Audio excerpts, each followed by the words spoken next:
Welcome to From Center Ice. My name is Courtney, and let's talk about some defeated sad pigs. I mean the Rockford IceHogs. The IceHogs are now 0-3-1 on the season so far. All three of those regulation losses coming against the Chicago Wolves. The one overtime loss coming to the Iowa Wild. So let's just cut right to it and go over my 3 questions for this last game. Question number 1. Can the IceHogs win a game? Nope, they sure can't. And they didn't even look like they wanted to win this game for the majority of it. I'd say about 40 minutes or so. In that game against Iowa, they came out looking like a good team. They were getting a lot of chances. It just didn't go their way in the end, and they lost in overtime. In this game against Chicago, it didn't look like they wanted to be there at all. It looked like they were skating through mud. They didn't really have any real intentions of getting good chances. They were making Beck Warm's job very easy. They did end up scoring 2 goals. Both of those goals came in the 3rd period. Chris Wilkie got 1, and then 19 seconds later, Isaac Phillips got his first goal of the season, his first professional goal. Isaac Phillips was drafted by the Blackhawks in 2020. He's a young kid, and he's got his first AHL goal now, so props to him. Cole Moberg got his first professional assist on Chris Wilkie's goal. So that's all fun and exciting, but what led up to those 2 goals was not fun and exciting in the least. The team just simply looked bad. And it was a really frustrating game to watch. You'd think they've lost 2 already to Chicago. This is their rival team. You'd think they would be able to get up and play this game, but I guess not. Is that due to the fact that most of these guys are new and they haven't really experienced the rivalry before? Maybe, but still, it's a hockey game. These are professional hockey players officially now because they are in the AHL. They're supposed to get up and be able to play these games, but they didn't look like they wanted to be playing this one. It led to a very frustrating night of watching them not score goals until the very end where they scored 2 in 19 seconds because hockey. So no, they still cannot win a game. Question number 2. Can they outscore their opponent in the 2nd period? Nope! They can't do that either. It was looking like maybe they would be able to in this one because it wasn't a totally disastrous period. It took about 6.5 minutes for Philip Tomasino to get the goal in the 2nd, and that was the only goal that the IceHogs allowed. So if the IceHogs had just scored 1, they would have at least matched the goal total that they gave up in the period. If they only scored 2, which is the only 2 that they got, so they can score 2 goals, they would have outscored their opponent in the 2nd, but they saved those 2 goals for the 3rd. So no, they still cannot outscore their opponent in the 2nd period, and that goal that they allowed ended up being the game-winning goal because the score was 3-2. Oh, I hate the 2nd period so much. Can we just not play them? Would that then make the 3rd period the 2nd period? Since if you didn't play the 2nd period, that would technically be the 2nd period of the game. Now I'm just talking crazy. Question number 3. Do we see a different goalie in net? And this is a 3 for 3. Nope! Matt Tompkins was back in net on Tuesday night. Granted, Tompkins did have a pretty good game in this one. He made a lot of big saves, thankfully, and also got pretty lucky with the Wolves missing some chances. The first goal of the game is one that you want him to have. It was the Wolves' first shot of the game and their first goal, which is very frustrating and also very hard to come back from because that's just demoralizing right out of the gate. But after that, he had a pretty good game, and Scott Darling was his backup, and today we learned that Darling was officially released from his professional tryout, so he is no longer with the IceHogs, at least as a player. We don't know if they're going to keep him around for some other job or if he wants to stick around, but he is no longer on the IceHogs roster. So maybe we see a different goaltender in this next game. We're at least going to have a different backup if Tompkins is back in the net. So at least that'll be interesting. But like I said, this was just a plain bad game. There were a couple things to be excited about, those being basically the 2 goals. The first one because Cole Moberg got his first professional point. The second one because Isaac Phillips got his first professional goal.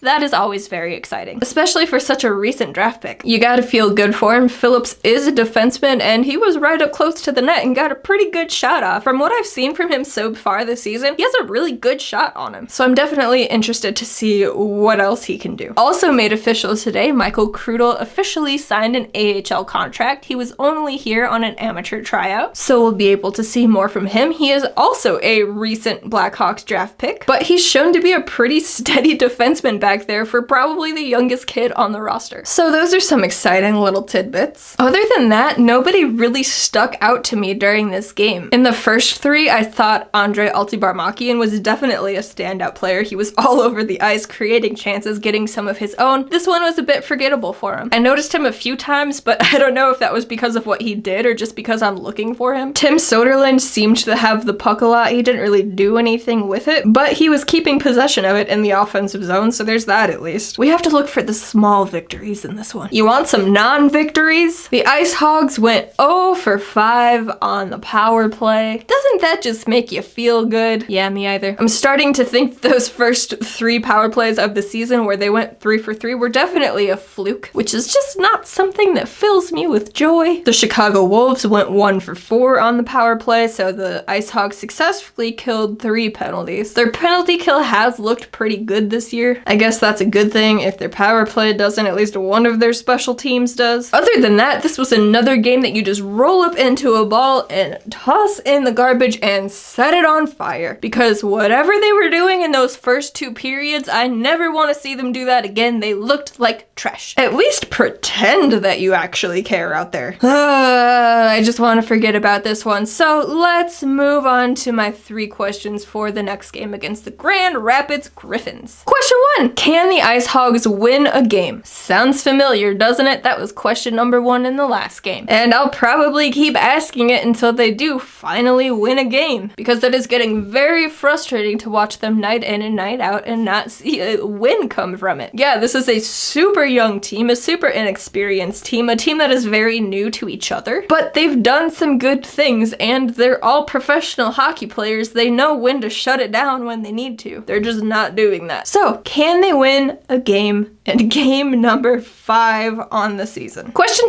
2. Can they go a game without giving up a breakaway? That would be nice. Thankfully, in this one, when they did give up a breakaway, Matt Tompkins made the save. Always a good thing to see, but it's not something that we've seen up until that game. Rem Pitlick of the Chicago Wolves got 2 breakaway goals in the previous games that we've played against them. Thankfully, he didn't in this one. But I'm kind of getting tired of seeing breakaways against, so can they just go a game without giving up one? Maybe getting one of their own? That would be fun. I love fun. Can we please have fun? The season is not fun.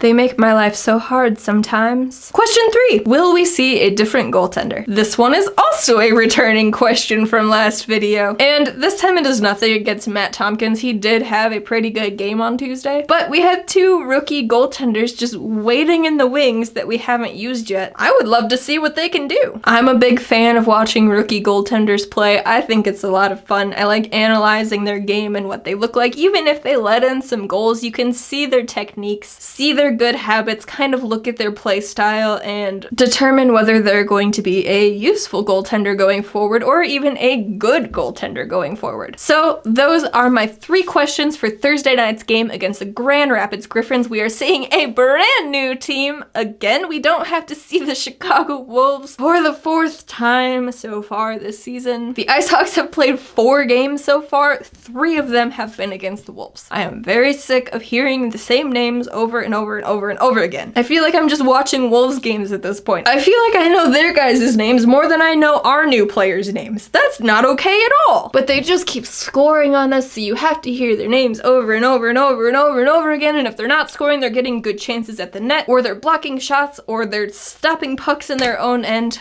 I'm just sick of it. So it'll be nice to see a new team in the Gran Rapids Griffins. They aren't doing a whole lot better than we are. They've only played 3 games to our 4, but they are 1-2. So they do have a win, unlike the IceHogs, but they've lost 2 of their 3 games. So maybe it won't be as horrible as playing the Chicago Wolves, who are 5-0. They remain undefeated while the IceHogs remain completely defeated. This is going to be a very long season. The Grand Rapids top point getter so far this season is Riley Barber with 1 goal and 3 assists for 4 points in 3 games. The IceHogs have a 4 4-way tie for their top point getter. At the very top, because he has the least games played, we have Brad Morrison. He's got 2 goals and 1 assist for 3 points in 2 games. Hand claps to Brad. Up next, we have Chris Wilkie. He's got 2 goals and 1 assist for 3 points in 3 games played. Hand claps to Chris. In third, we have Chad Yetman with 1 goal and 2 assists for 3 points in 4 games played. Hand claps to Chad. And rounding out the top point getters for the Rockford IceHogs is Cody Franzen.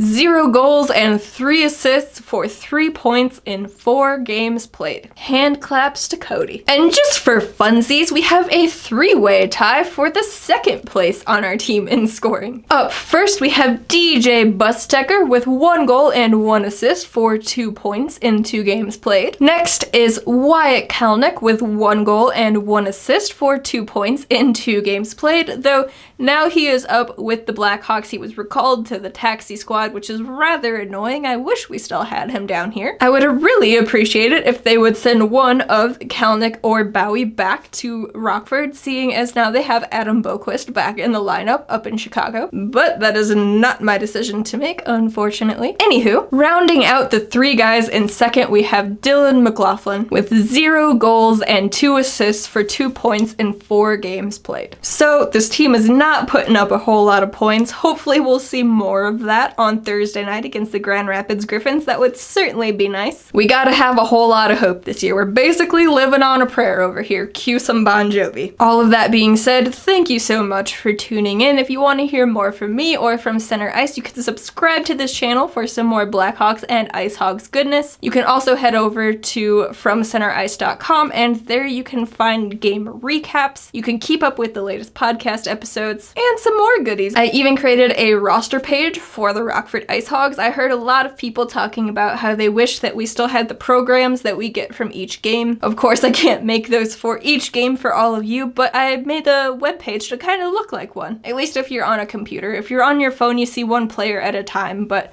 it's the best I could do. And if you click on each player's photo, you can get some more information about them, including their stats for the season so far. I will be adding more information to each player's page, but I just needed to get it up and functional for you. So that's something you can go check out. I will be creating one for the Blackhawks as well. It just takes a little bit of time, and we've had a lot of back-to-back games between the IceHogs and the Blackhawks, so I've been watching those. So go check all of that out. Click on the things, follow us on all of the places. The social media pages are linked down in the description below, so definitely go give those a follow if you are a social media person. That being said, thank you again for watching, and I will catch you all after this next game. Bye, guys. Thank you all for watching. Please hit that subscribe button to catch more From Center Ice content. If you could, hit the like button on this video, maybe share it with a friend or two. And while you're here, check out the podcast playlist and catch up on some old episodes. We will catch y'all next time. Bye!